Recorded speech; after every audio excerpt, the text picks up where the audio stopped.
Okay, everyone, welcome to the second OpenJ9 Helm discussion session. This is taking place on the 20th of October 2020.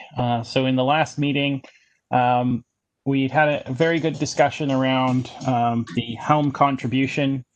And the biggest takeaway from that was that Dan was wanting to see some more of the user story and the high-level sort of plan for how this would work and how we plan to deliver JIT server as a capability people can consume. And Raghu had promised a write-up to that effect, which I believe was attached as a PDF to the main description of the overarching issue, which is 9443. So I guess I'd just like to give Raghu an opportunity to call out any particular parts, or if there's any comments he wishes to make. I think we can assume people have looked at the PDF or can be looking at the PDF in parallel with the discussion. But Raghu, I'll yield the floor to you if there's anything you would like to add or highlight. Thank you, Andrew. The document Marius as well, we both reviewed, and I think it has a reasonable scope.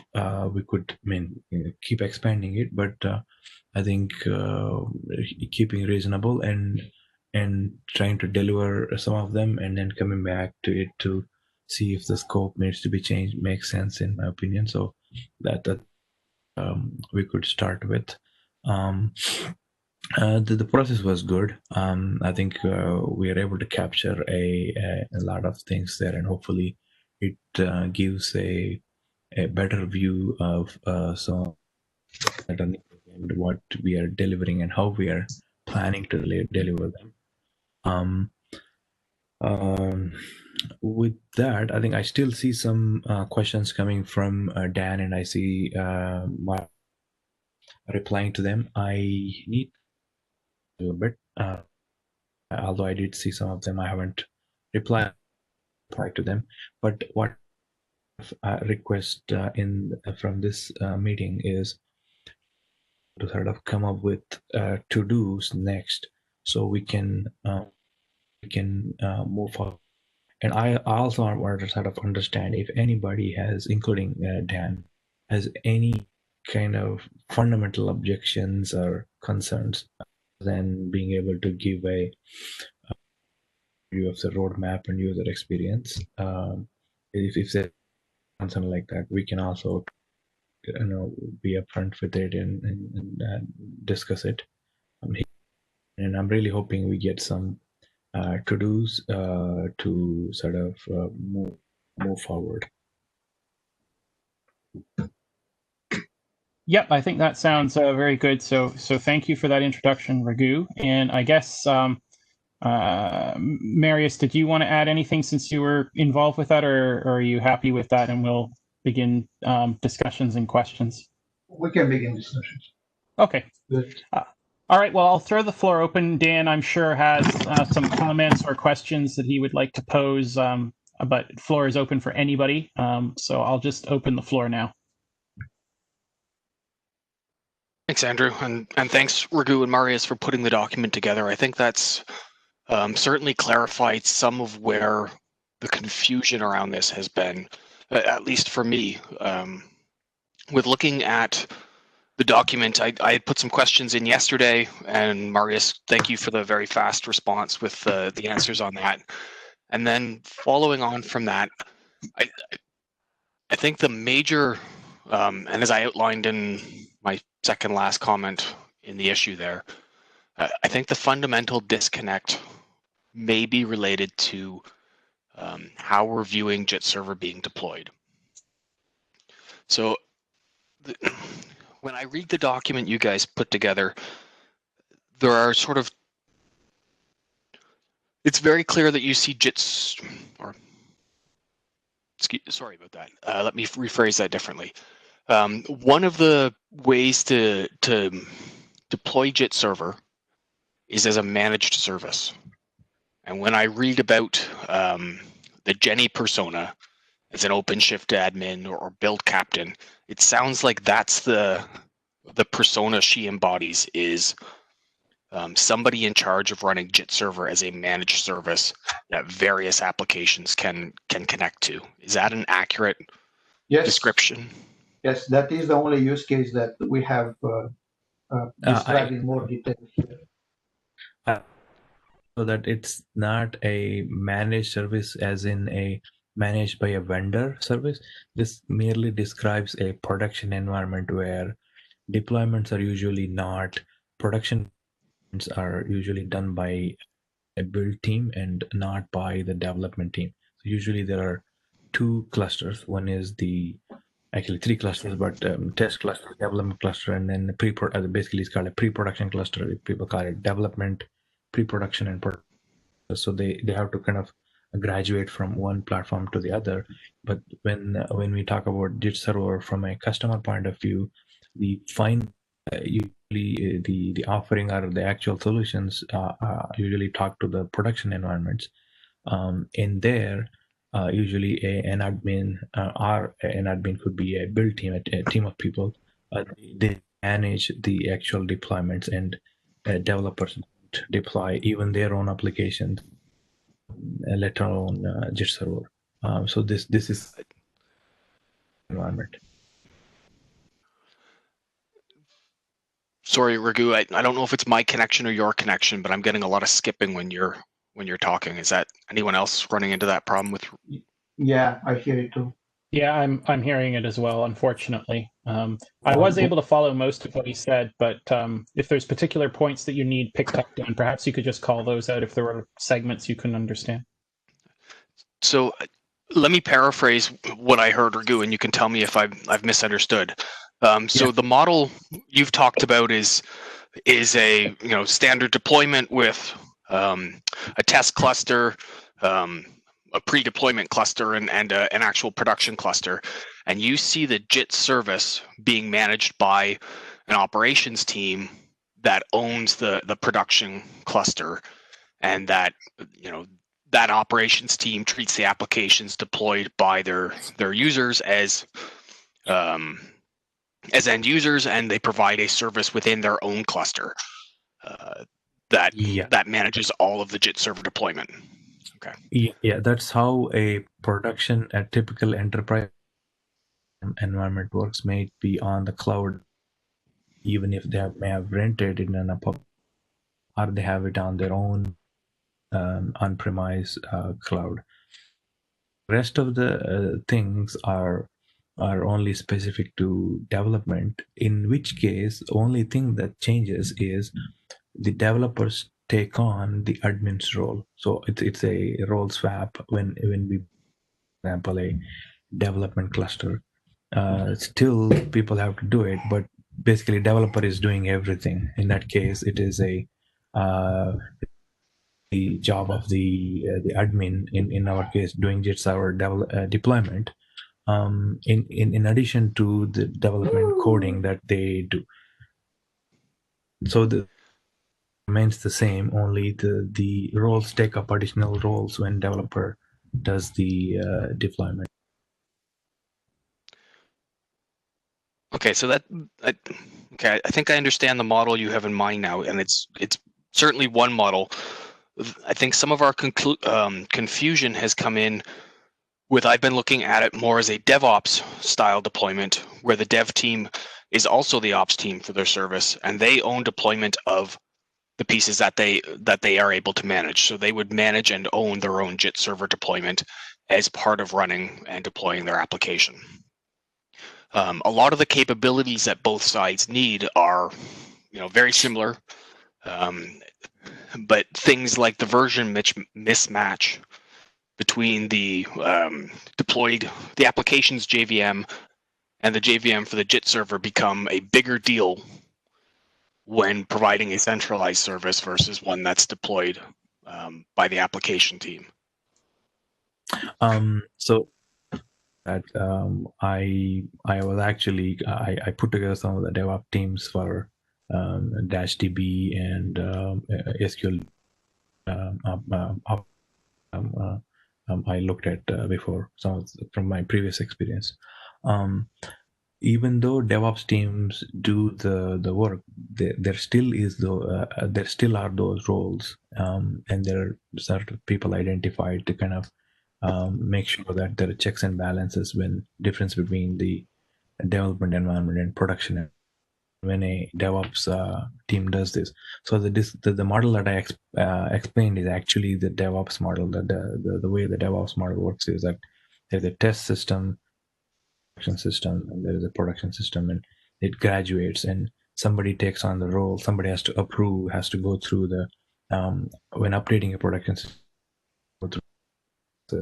It's all developers, but the role they play is different, usually a different person to make sure that there is a place that is to ensure there won't be any issues when dev teams work on this. So as I said, when that happens, there is an amalgamation of the ops and dev. That's why dev, basically the ops role of a system admin and build gets clubbed with a developer role.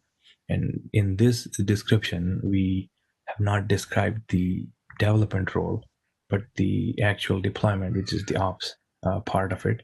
And anybody can do it, but when they do it, they take on the role of a build or a deployment.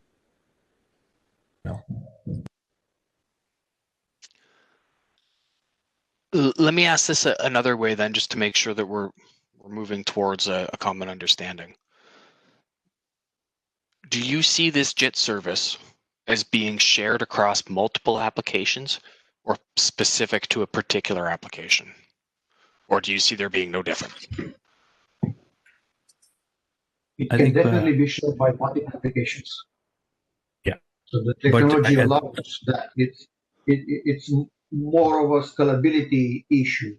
How many concurrent JVMs I would like to be attached to one server, but other than that, it's not like we have a shared plus cache or some cache, and therefore, if we have some affinity between the applications, I'll be able to do better.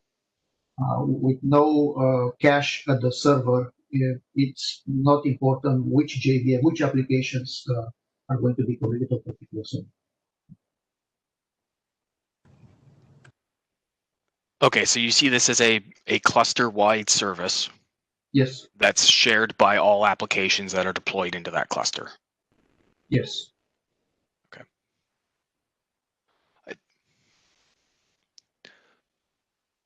Okay.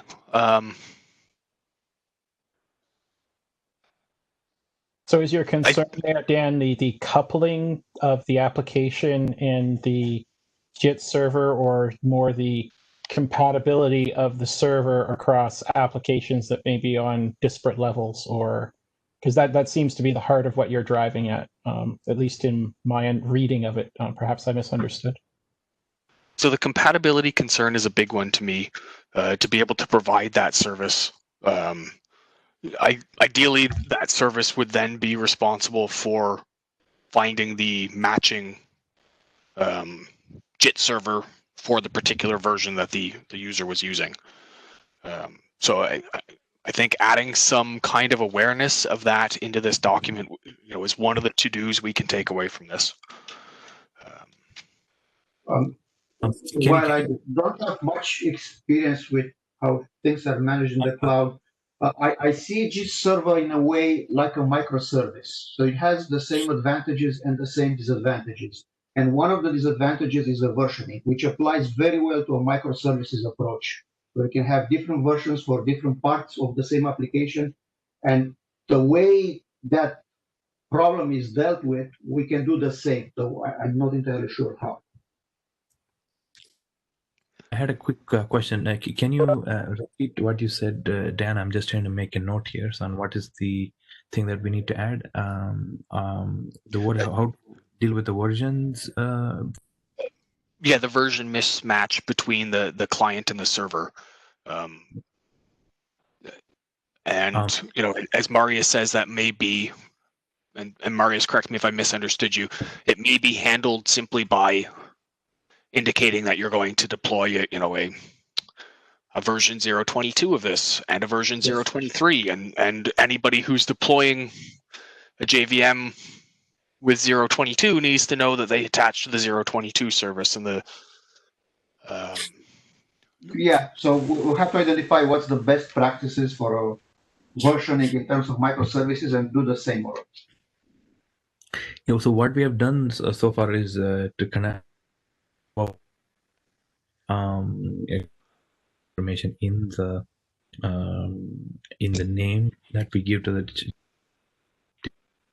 gist server we deploy, and also we have the option to basically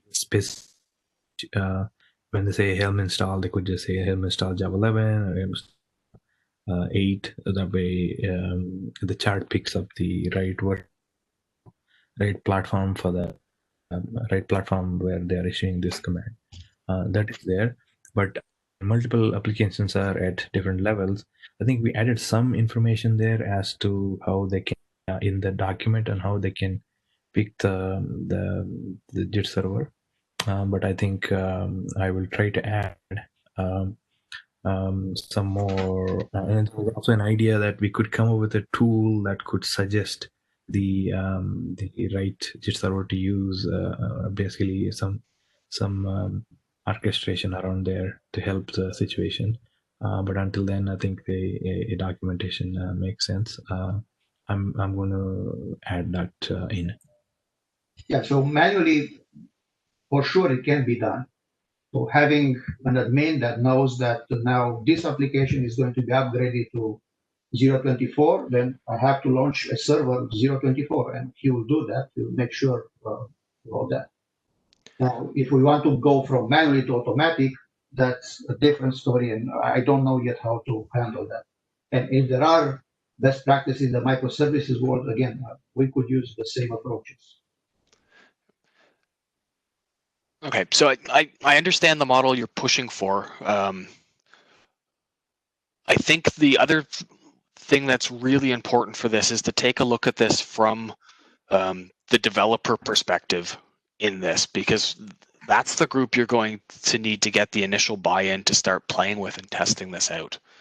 And so the experience needs to be thought of in terms of how they deploy it, not only how your cluster admin would go about setting up and managing this service, but how your development teams who would be interested in trying this would be able to get this set up and used with their application, because I think that opens you up to a broader set of potential users. Dan, if I can ask a question. So you're talking about what, like the developers, right? So are you assuming that it's the developer making the decision about how something gets deployed? With my understanding of a lot of DevOps is the cluster is provided as a service, and it's up to the development teams to own what they're deploying inside that cluster. On the development. And so they put together their application. They say what they need with that application. They pull in whatever their dependencies are. They make sure they get it set up, and they own pushing that into their cluster. The cluster is sort of common infrastructure that's managed and provided by somebody else. Did that answer your question, Leo? Yeah. I wasn't clear exactly on who you were referring to. That cleared it up for me. Thanks. I just want to answer Dan. I think I agree with that. So what you're basically saying is developers are the first people that are probably going to try this before it gets to a production environment, especially in the open source community. That part is actually addressed by the Helm chart itself. What it usually it's the structure of the Helm chart. The README has the instructions on how a developer can use it. Although it is sort of common on how it gets used in the production environment, but we have actually worked with Chris to update it so that any developer that looks at the README, just as in any, there is a getting started, and they don't really need. All they need is basically an OpenShift or a Kubernetes cluster, and then they just can go and deploy it, and it step by step gives them instructions to that. And the next part is it has scenarios. I'm asking Chris to sort of patch the PR that open with the new one, because we also have to address the license issue. So when I'm hoping that happens this week, then you can look at the README and get a sense of how this is geared for developers. But we add in various scenarios there, how to, for example, a small tutorial on how to use it with OpenLiberty, and then how to, for example, use a different version of Java, how to, for example, use it on Z or Power, different platforms. We have separate sections where developers can basically go and get this deployed. But on this document, on the user experience document, what Dan that makes sense to be added in that from that point of view? Because that's the template of the Helm chart or anything specific, so we have to be.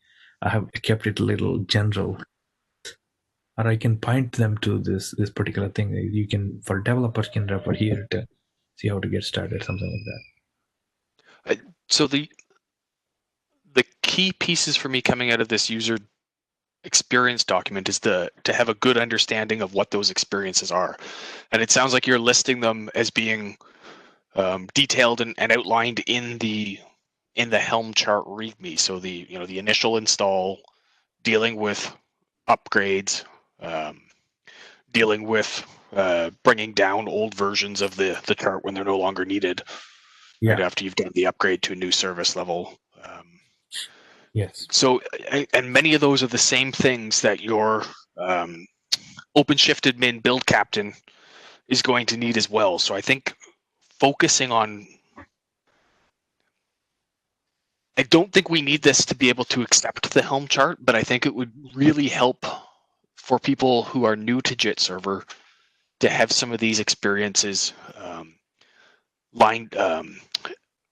really clearly communicated in documentation, and to look at those as what those developers need for their development clusters, what those build captains need for the production cluster, to be able to monitor the system, to be able to deploy it, to be able to deal with the information that they need to be successful with JIT server. So whether that's going back to the, sorry, go ahead.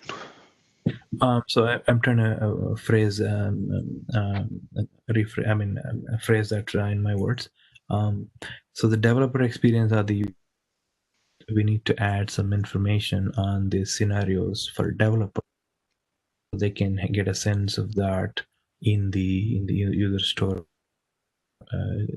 document. If they take a look at user story document, they can get a sense how, as developers, they will be able to deploy and use this in whatever scenarios. Of course, we won't be able to give the exact commands because they're specific to what they're using, Helm or not, but a general discussion from a developer point of view. Is that? Yeah, and I think, I'll let Dan comment, but I think that making sure that we make it as easy as possible for a developer to know what to type or where to go to find what to type to get the JIT server going so that they can play with the technology is kind of the key thing, right? Like, one of the great things about package management on Linux, right? Like if you're a Debian user, you can apt-get install and it's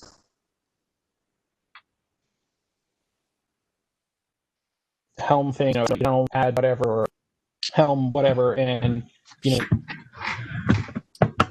a tool and get going. I think the easier we make that, the lower the barrier to adoption is for people who are interested and want to try it out with their particular workload. And from what I'm hearing, I think that's the kind of discussion, that the kind of point Dan is making, but I won't speak for him. I'll let him comment himself.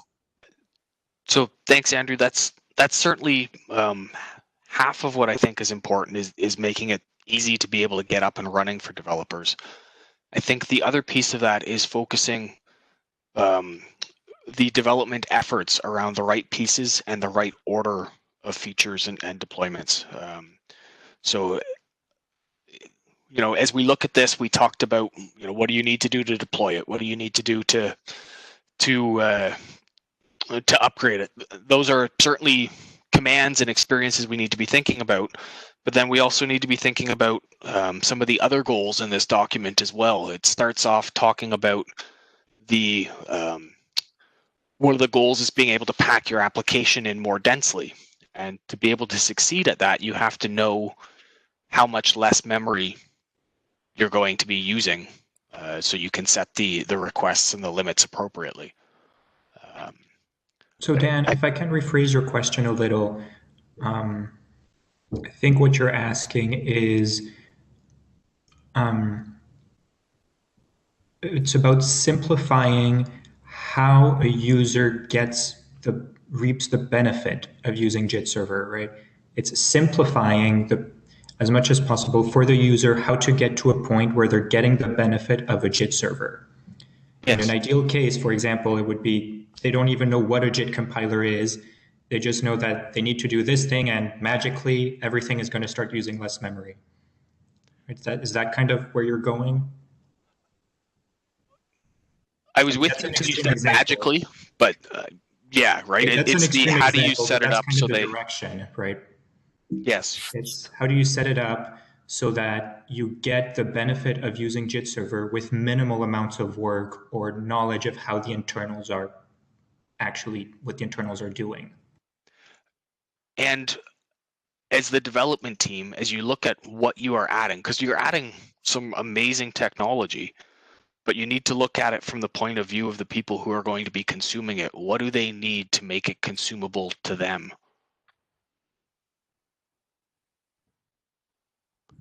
Yeah, if I understand, so for example, decreasing the memory limit, so if they already had an application and that took 500 megabytes and the peak memory goes down, the resettings that need to be done in order to be able to the application in terms of memory, for example,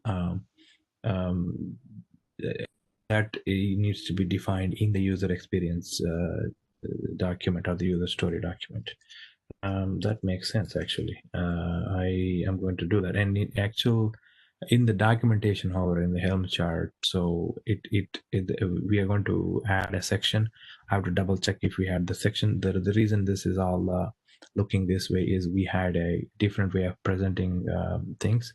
And we had the separate documents, a detailed documentation of that probably could explain all these things, but what we will do is we will combine that information on how to, for example, scale and the two values will be basically we're talking about constrained environments. So basically the value we can get from in constrained environment basically means that the container is already constrained, and in that case they don't need to make any changes because whatever the constraint container there is, they just derive value by using JIT server.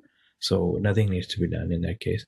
And there are instances where, of course, applications limit needs to be decreased to increase application packing. That I think we need to add, and describing that in the user story document is a good idea. I think I'm going to add that information and also make sure that in the Helm chart documentation we talk about these two scenarios and how those be derived. So this is this makes the Helm chart documentation a little lengthy, but what we'll try to do is we'll make it in sections, so only people who are interested can look at the specific portions of this. I think this actually goes right after the actual deployment. We can talk about this, how to derive value, and then various scenarios people maybe in developers maybe in, we need to give them on how they should proceed. I think this makes sense. I'm going to make this up. I think 3 points so far. We can go ahead. Yeah, I based on that discussion, I guess that section that you're going to write could almost be viewed, I guess, as some future development items to help automate or simplify the experience of deriving the value, right? Because at the moment you deploy the JIT server, you connect it, and then there's a set of things you have to do to the container that's connecting to the JIT server to now realize the benefit of the JIT server, right? In terms of reconfiguring its memory or CPU allocations or whatever. And if there were things that we could do to make that more automatic or easier so that you don't have to read a ton of documentation, then that might make it easier for people to consume it, right? Not that that will be done right now, but it would be the set of things that you would probably look at to increase the benefit of adopting it, or make it easier to get the benefit of adopting it. Yeah.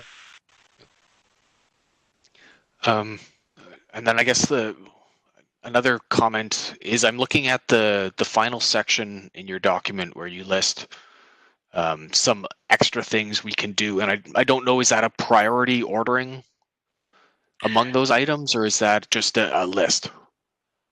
I think it is a list. Give me a second. Quickly check that if it is a priority list.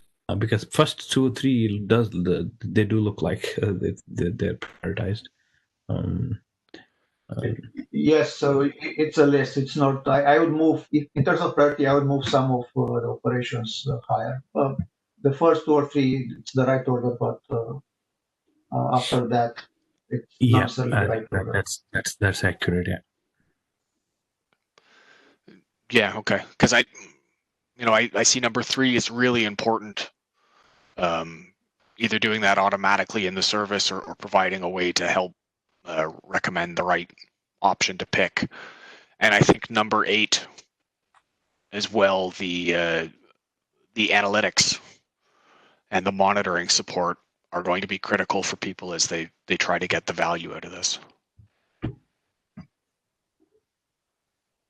So if it's a list, that's fine. I just that is the bullet points so that we know they're not sort of prioritized, and we can prioritize them as we move ahead.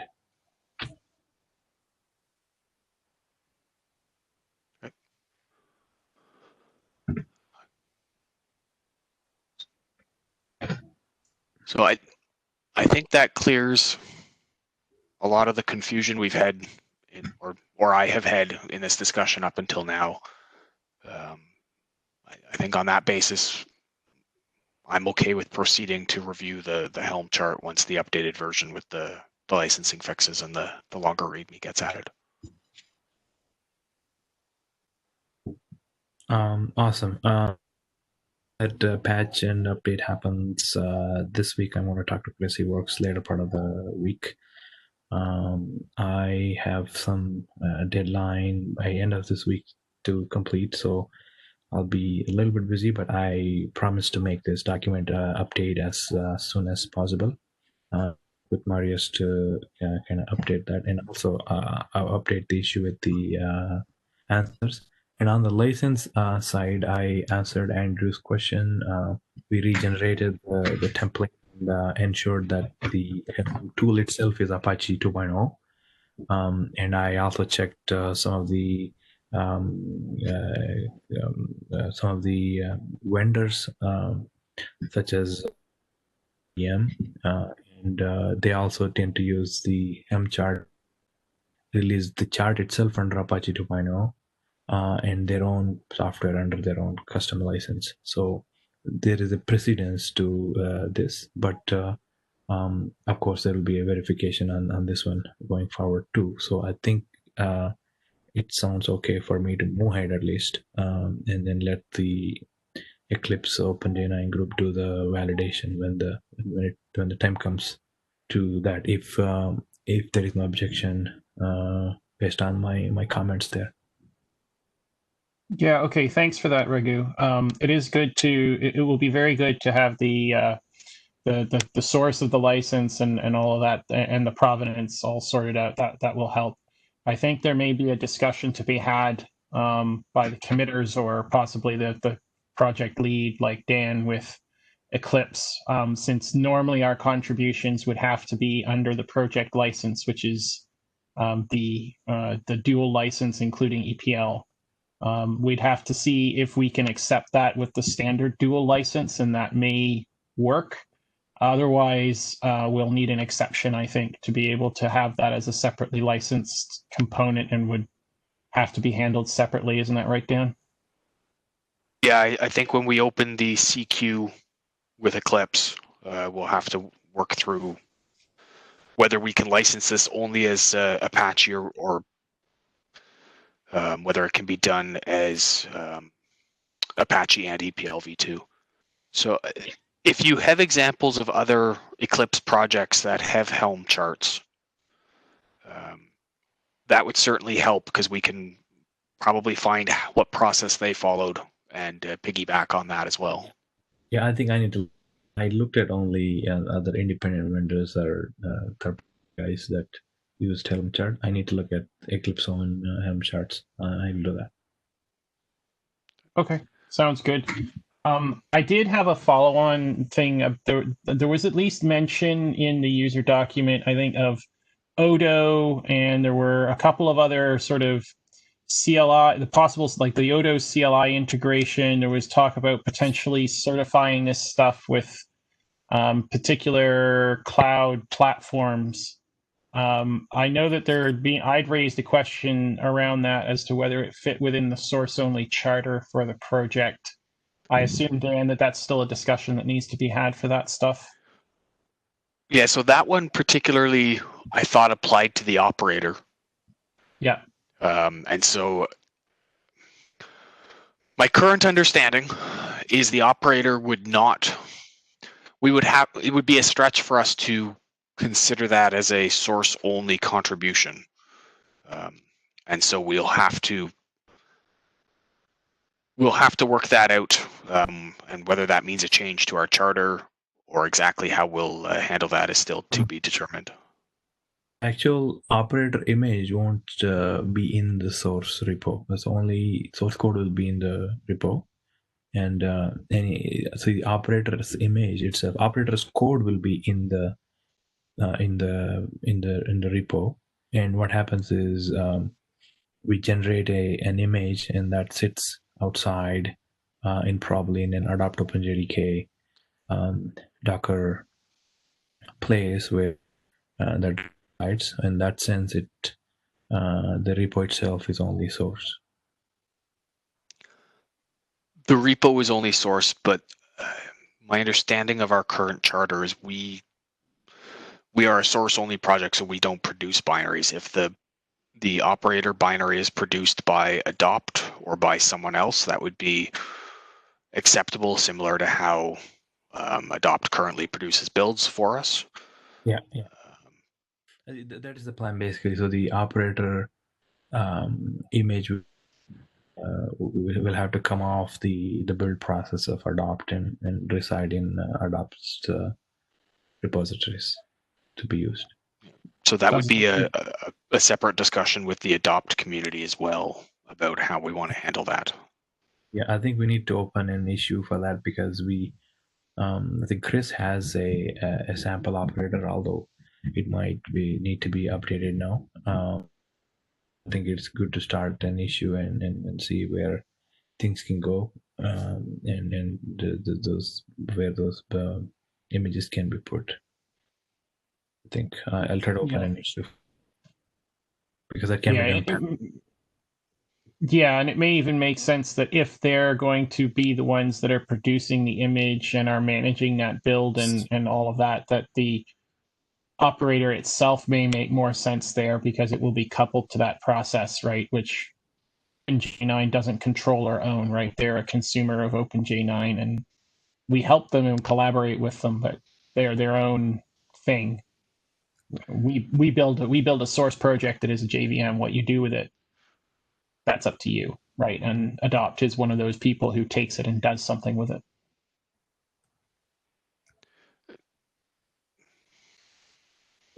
Yeah, I have made a note, and I'm going to open it and see how we can start following up on that, because we have a Jenkins job that can do this, but it's just on our own systems, and we need to move that to adopt build stream.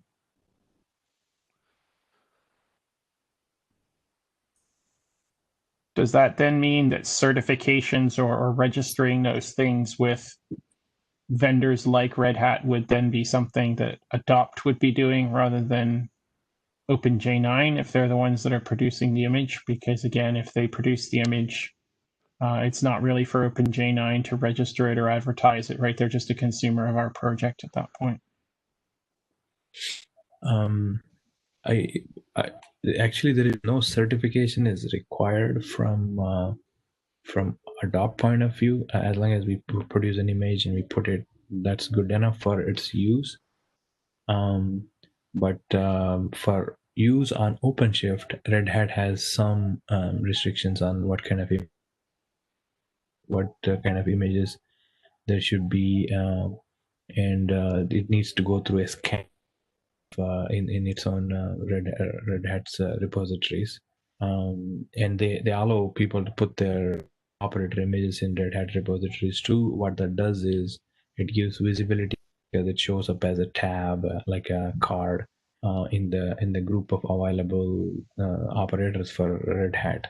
So it's basically a place where we can sort of be there, and it's a huge space with a lot of people using it, and it would be a nice place to be there. But then again, this source only thing, that would be a binary not in Adopt OpenJDK that needs to be sorted out. But just for putting it in Adopt OpenJDK's repositories, any certification. Right, yeah, okay. I'm just saying that if it's an image from Adopt OpenJDK that might be advertised through that mechanism and go through scans or whatever, right? Again, that would be outside of the OpenJ9 project. That would be an Adopt OpenJDK project undertaking, or something in Red Hat consuming it from Adopt OpenJDK. Yeah, that process needs to be sort of figured out. So that's a good question. So I'll make a note of that. Yeah, Dan may be a good person for you to talk to, because his affiliation is Red Hat, so he might be able to help with that. Yeah, I may be able to find the right people. It's not an area I'm familiar with right now. Yeah, it's required, and we have had that before. I have had access to that before. All it is just upload the operator image, and it scans through for all basic best practices and says it's good, and there's an option to publish it. But somebody needs to do that, and this is a manual process. Unfortunately, there is no automation for that. Wanted to automate it, but it's a dashboard that Red Hat has, and someone needs to do it when the operator is updated. So I'll open an issue for that one, but I think it's too early to do that. Maybe I need to put it in the to-dos for operators. Maybe I make it to-dos considerations for operators.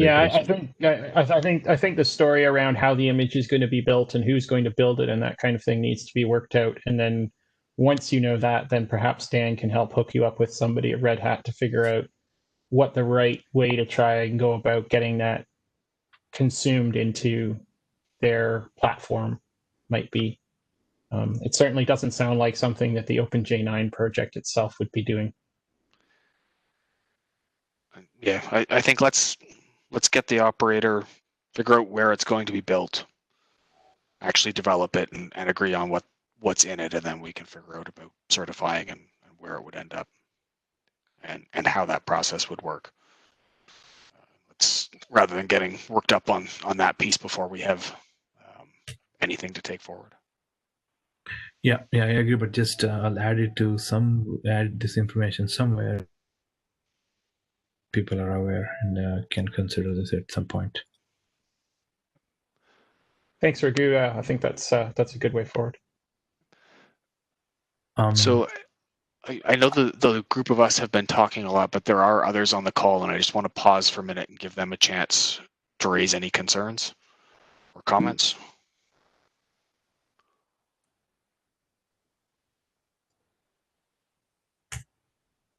Erwin or Leo, is there anything you guys wanted to call out? I don't have anything new.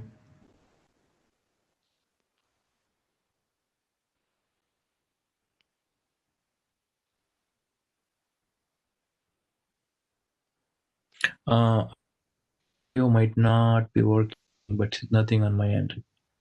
Yeah, so Erwin is basically saying that he has nothing to add at this time. Okay. So I have a bunch of points that I think are good, very productive today. I'll just quickly summarize them at the end, so it's kind of there, and I can get back on them. Me and Marius. How to deal with versioning compatibility, number one. How to deal with versioning compatibility for many applications. To do is to add that information, to provide more information on that in the user story documentation.